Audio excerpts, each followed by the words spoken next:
तुमची पण अशी टम पुरी फुगते काय? नसन फुगत तर हा पूर्ण व्हिडिओ पहा. कणिक घेतली आणि त्याच्यात टाकला रवा, मीठ, ओवा आणि त्याला घेतलं घट्ट भिजून.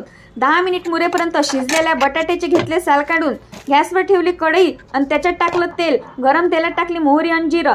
तडतड उडताना पाहून त्याच्यात टाकला कांदा, टमाटर, कढीपत्ता, मिरची आणि लसूण अद्रकाची पेस्ट. लसूण निसाचं येते जीवावर म्हणून आणतो डीमार्टमधून पॅकेट. लसूण निसाचं कोणाकोणाला जीवावर येते कमेंटमध्ये सांगा. मग त्याच्यात टाकलं तिखट, हळद, मीठ आणि मसाला तुमच्या मनाने टाका जो असन तो.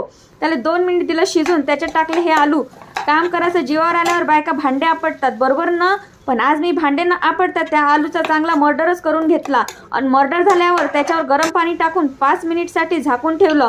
इकडे कढईत तेल गरम करायला ठेवलं आणि तेवढ्यात कणकेचे गोल गोल गोळे करून पुरी लाटून तळायला घेतली.